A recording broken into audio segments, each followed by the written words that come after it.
दोस्तों, अगर आपकी पेट्रोल कार, बाइक या फिर स्कूटर साल 2023 के पहले बनी हुई है, तो आपने उसके साथ मिला ओनर्स मैनुअल तो पढ़ा ही होगा। और यदि अभी तक नहीं पढ़ा, तो एक बार उसके फ्यूल सेक्शन में जाकर पढ़िए, क्योंकि उसमें साफ साफ लिखा होगा recommended fuel maximum E10 compatible, या फिर इससे ही कुछ मिलता जुलता, जिसका साफ मतलब है कि आपके वाहन में प्रयोग होने वाले पेट्रोल के अंदर इथेनॉल की मात्रा 10% या उससे कम होनी चाहिए।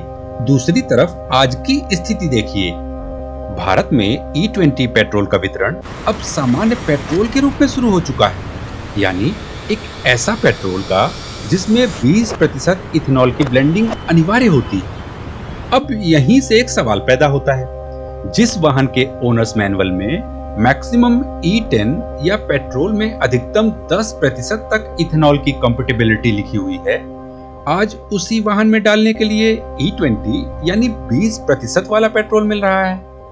अब ऐसी परिस्थिति में जब इंसान को लगता है कि उसकी लाखों रुपए की गाड़ी पर कोई जोखिम हो सकता है, तो यह स्वाभाविक है कि वह उसका समाधान ढूंढना शुरू कर देता है।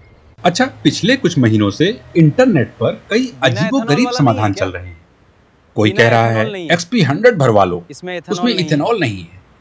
तो कोई E20 पेट्रोल में पानी मिलाकर इथेनॉल को अलग करने की सलाह दे रहा है। और कुछ लोग तो यहाँ तक कह रहे हैं कि काश कहीं विदेश का पेट्रोल मिल जाता। मजाक नहीं, सोशल मीडिया पर भारत की सीमा से लगे नेपाल जैसे देशों में जाकर पेट्रोल भरवाने के कई वीडियो देखने को मिल रहे हैं।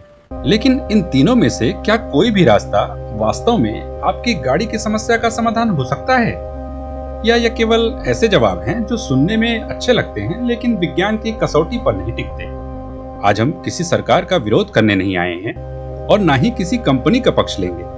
आज हम इस पूरी समस्या को विज्ञान, ऑटोमोबाइल इंजीनियरिंग और वाहन मालिक की व्यवहारिक चिंता, इन तीनों नजरिए से समझने का प्रयास करेंगे। साथ ही वीडियो के अंत में मैं सरकार और तेल कंपनियों के सामने एक ऐसा व्यवहारिक सुझाव भी रखने वाला हूं जो शायद आपके इस पूरी समस्या को देखने का नजरिया ही बदल दे।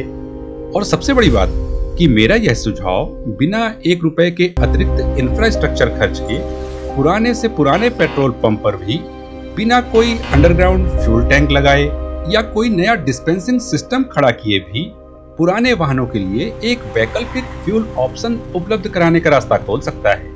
इसलिए वीडियो के अंत तक बने रहिएगा। तो चलिए सबसे पहले इसी सवाल से शुरू करते हैं, क्या विदेश का पेट्रोल हम अपनी गाड़ी में इस्तेमाल कर सकते हैं? क्योंकि हाल ही में सोशल मीडिया पर कुछ ऐसे वीडियोस देखने को मिले जिनमें भारत नेपाल सीमा के आसपास कुछ वाहन मालिक नेपाल जाकर पेट्रोल भरवाते दिखाई दिए। अब ऐसे में यदि कोई व्यक्ति केवल सस्ता या इथेनॉल फ्री पेट्रोल लेने के लिए किसी दूसरे देश में जाने की सोचता है, तो सबसे पहले वहां के कस्टम्स, फ्यूल ट्रांसपोर्टेशन और अन्य स्थानीय कानूनों को समझना बेहद जरूरी है, क्योंकि नियमों का उल्लंघन होने पर कानूनी कार्रवाई या जुर्माना भी हो सकता है। इसलिए इसे किसी सामान्य या सुरक्षित विकल्प की तरह नहीं देखा जा सकता। खैर, कानूनी पहलू अपनी जगह है। अब वैज्ञानिक पहलू को समझते हैं। मान लीजिए कल सुबह कोई व्यक्ति आपके लिए नेपाल, दुबई या यूरोप से 20 लीटर पेट्रोल लेकर आ जाए, तो क्या आप उसे बिना कुछ सोचे अपनी गाड़ी में डाल देंगे?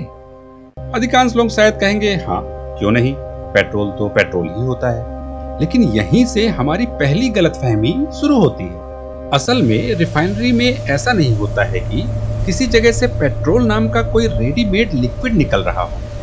क्रूड ऑयल की रिफाइनिंग के बाद अलग अलग हाइड्रोकार्बन कंपोनेंट्स प्राप्त होते हैं। फिर रिफाइनरी इन्हें निश्चित अनुपात में ब्लेंड करती है और फिर आवश्यक एडिटिव्स के साथ ऐसा फिनिश्ड फ्यूल तैयार किया जाता है जो निर्धारित फ्यूल स्टैंडर्ड्स को पूरा करे। यानी पेट्रोल केवल कोई एक केमिकल नहीं है, बल्कि एक सावधानी पूर्वक तैयार किया गया इंजीनियर्ड फ्यूल ब्लेंड है। इसे आसान भाषा में ऐसे समझिए, जिस तरह किसी दवा में अलग अलग इंग्रेडिएंट्स निश्चित मात्रा में मिलाकर अंतिम फार्मूला बनाते हैं, उसी प्रकार पेट्रोल भी कई कंपोनेंट्स के संतुलित मिश्रण से तैयार होता है। और यदि आप उस संतुलन में अपनी तरफ से कोई बड़ा बदलाव कर दें, तो अंतिम फ्यूल का व्यवहार भी बदल सकता है। अब यहाँ एक रोचक सवाल उठता है, यदि पेट्रोल एक इंजीनियर्ड फ्यूल ब्लेंड है, तो क्या दुनिया के हर देश का फ्यूल बिल्कुल एक जैसा होगा? उत्तर है नहीं। अलग अलग देशों में फ्यूल स्पेसिफिकेशंस वहां के क्लाइमेट, एमिशन स्टैंडर्ड्स और व्हीकल रिक्वायरमेंट के अनुसार अलग अलग हो सकती है। जरा सोचिए, राजस्थान की भीषण गर्मी, दुबई का रेगिस्तानी तापमान और यूरोप की कड़ाके की सर्दियां, क्या इन तीनों परिस्थितियों में फ्यूल से बिल्कुल एक जैसा व्यवहार अपेक्षित होगा? बिल्कुल नहीं।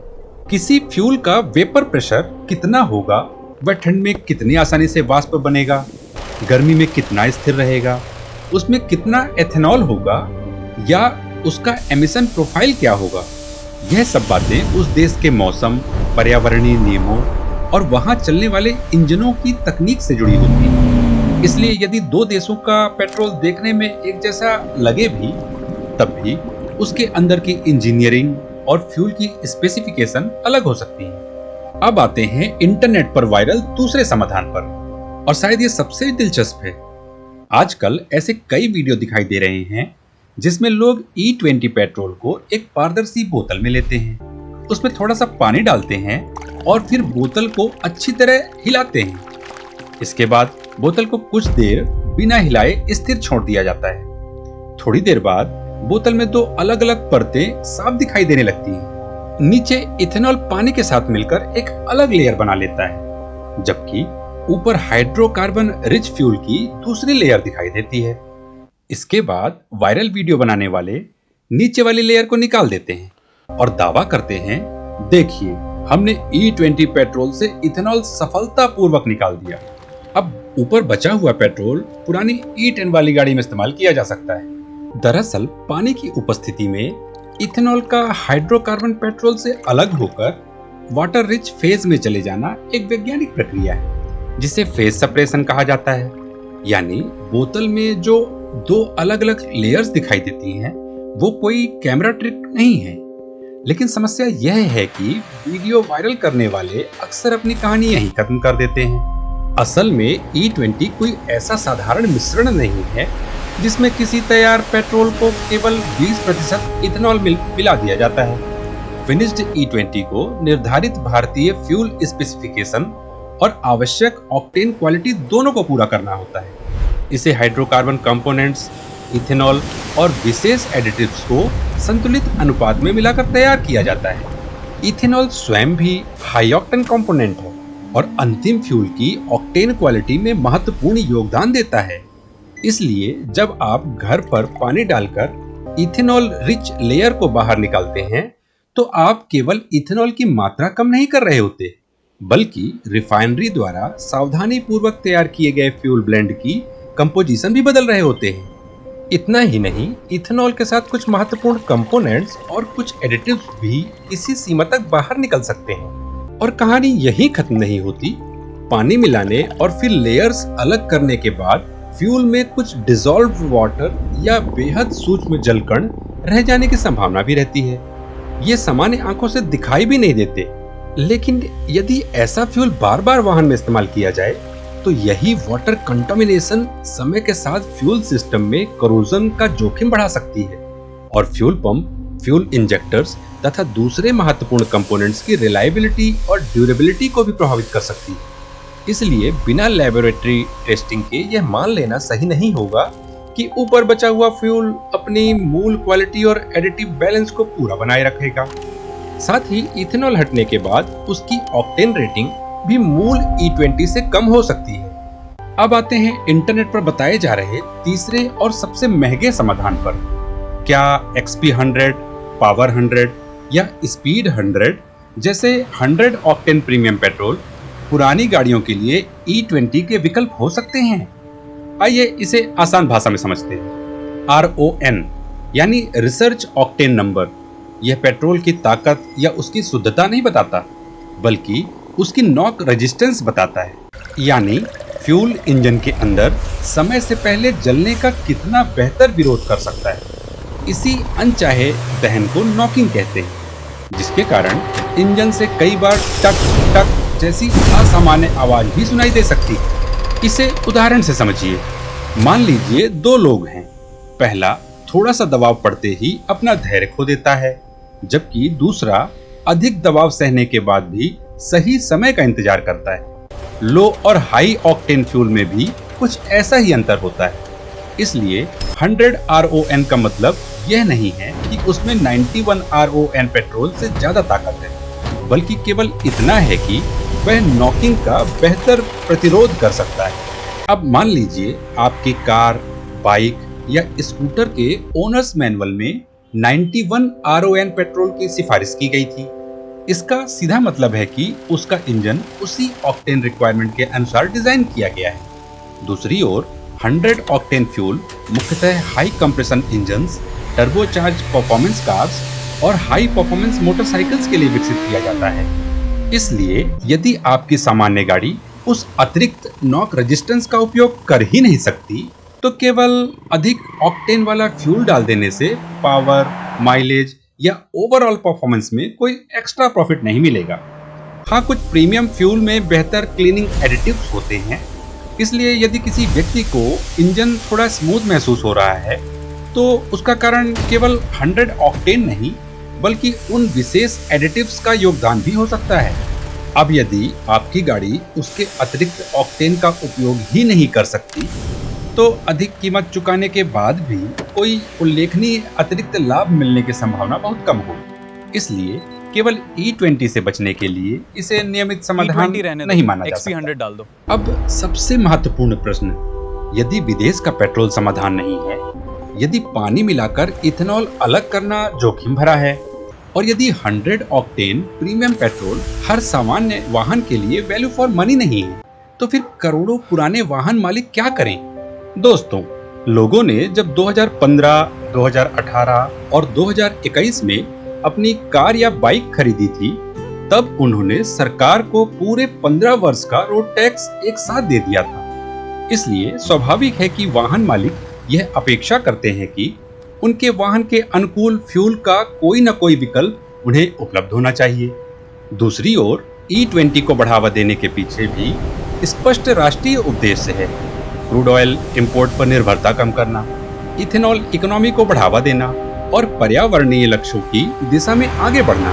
मैं व्यक्तिगत रूप से इस नीति का समर्थन करता हूँ, लेकिन साथ ही यह भी रियल फैक्ट है कि 2023 से पहले निर्मित अनेक वाहनों के ओनर्स मैनुअल में E10 या उससे कम एथेनॉल ब्लेंड पेट्रोल की साफ रिकमेंडेशन दी गई है। अब जब संसद में सरकार के लिखित उत्तर में कहा गया है कि E20 के कारण माइलेज में कुछ कमी आ सकती है और कुछ पुराने BS3 वाहनों के रबर पार्ट्स जैसे गैस्केट्स अपेक्षाकृत जल्दी बदलने पड़ सकते हैं, तो यह प्रश्न स्वाभाविक है कि क्या ऐसे वाहनों के मालिकों के लिए किसी वैकल्पिक फ्यूल ऑप्शन पर विचार नहीं किया जाना चाहिए? यहाँ सरकार का तर्क भी समझिए कि यदि देश भर में प्रत्येक पेट्रोल पंप पर E0, E10 और E20 तीनों फ्यूल ग्रेड्स उपलब्ध कराए जाएं, तो पूरे फ्यूल डिस्ट्रीब्यूशन नेटवर्क में अलग अलग स्टोरेज, सप्लाई चेन और इन्वेंट्री मैनेजमेंट की आवश्यकता होगी। इससे लागत और परिचालन की जटिलता दोनों बढ़ सकती है। यह तर्क व्यवहारिक है, लेकिन क्या कोई ऐसा विकल्प नहीं हो सकता जिसमें नया अंडरग्राउंड फ्यूल टैंक और नया फ्यूल डिस्पेंसिंग सिस्टम लगाना ही ना पड़े और पुराने वाहन मालिकों को एक अतिरिक्त फ्यूल ऑप्शन उपलब्ध हो जाए? अब यही मेरे मन में एक सरकार के लिए सुझाव आता है। कल्पना कीजिए, जिस प्रकार पेट्रोल पंप पर आज engine oil factory sealed can या पाउचेज में आसानी से उपलब्ध होता है, ठीक उसी प्रकार यदि सभी आवश्यक सुरक्षा मानकों, परिवहन नियमों और अग्नि सुरक्षा आवश्यकताओं का पालन करते हुए सीमित मात्रा में जैसे 1, 2, 5 और 10 लीटर के E0 या E10 फ्यूल को प्रमाणित फैक्ट्री सील्ड कंटेनर्स में उपलब्ध कराया जाए, तो पुराने वाहन मालिकों को एक अतिरिक्त विकल्प मिल सकता है। सबसे महत्वपूर्ण बात यह है कि इस प्रकार फ्यूल को फैक्ट्री सील्ड कंटेनर्स में बेचना कोई काल्पनिक विचार नहीं है। स्वीडन की कंपनी एस्पेन लगभग 35 वर्षों से फैक्ट्री सील्ड एल्कलीट पेट्रोल बेच रही है और उसके उत्पाद आज 25 से अधिक देशों में उपलब्ध हैं। मैं यह नहीं कह रहा कि एग्जैक्टली वही मॉडल भारत में भी लागू कर दिया जाए, लेकिन यदि दुनिया में सुरक्षित पैकेजिंग के साथ फ्यूल उपलब्ध कराया जा सकता है, तो भारत भी कम से कम एक पायलट प्रोजेक्ट के रूप में इसकी व्यवहारिकता का अध्ययन अवश्य कर सकता है। यदि भविष्य में ऐसा कोई मॉडल व्यवहारिक सिद्ध होता है तो इसके कई संभावित लाभ हो सकते हैं। पुराने वाहन मालिकों को एक अतिरिक्त विकल्प मिलेगा। फैक्ट्री सील्ड पैकेजिंग के कारण गुणवत्ता पर बेहतर नियंत्रण रखा जा सकेगा और जहां अलग फ्यूल डिस्पेंसिंग सिस्टम लगाना व्यवहारिक ना हो, वहां भी ऐसे फ्यूल की उपलब्धता पर विचार किया जा सकेगा। इतना ही नहीं, भविष्य में अधिकृत ऑटोमोबाइल डीलरशिप या सर्विस सेंटर्स जैसे नए डिस्ट्रीब्यूशन पॉइंट की संभावनाएं भी खुल सकती हैं। मैं तेल कंपनियों, सरकार और ऑटोमोबाइल निर्माताओं से केवल इतना कहना चाहूंगा कि इस विषय को टकराव की तरह नहीं बल्कि संवाद की तरह देखा जाए। यदि करोड़ों वाहन मालिक किसी अतिरिक्त विकल्प की बात कर रहे हैं तो इस विषय पर तकनीकी अध्ययन, सार्वजनिक चर्चा और व्यवहारिक समाधान अवश्य खोजे जा सकते हैं। संभव है इससे उपभोक्ताओं का विश्वास भी बढ़े और उद्योग के लिए नए अवसर भी प्राप्त हों। मेरी पेट्रोलियम मिनिस्ट्री, ऑयल कंपनीज और संबंधित नीति निर्माताओं से विनम्र अपील है कि वो पुराने वाहन मालिकों के हित को देखते हुए किसी वैकल्पिक फ्यूल ऑप्शन की व्यवहारिकता पर गंभीरता से विचार किया जाए। और अंत में मैं एक बात बिल्कुल स्पष्ट करना चाहता हूं, यह वीडियो E20 के विरोध में नहीं है। E20 के अपने राष्ट्रीय और पर्यावरणीय उद्देश्य हैं। यह वीडियो केवल उन करोड़ों पुराने वाहन मालिकों के लिए एक अतिरिक्त सुरक्षित और वैज्ञानिक विकल्प पर चर्चा शुरू करने का प्रयास है, जिनके वाहन उस समय के फ्यूल स्पेसिफिकेशन को ध्यान में रख करके बनाए गए थे। दोस्तों, यदि आपको भी लगता है कि पुराने वाहनों के मालिकों के लिए एक अतिरिक्त फ्यूल ऑप्शन पर गंभीर चर्चा होनी चाहिए, तो इस वीडियो को अधिक से अधिक लोगों तक पहुंचाइए।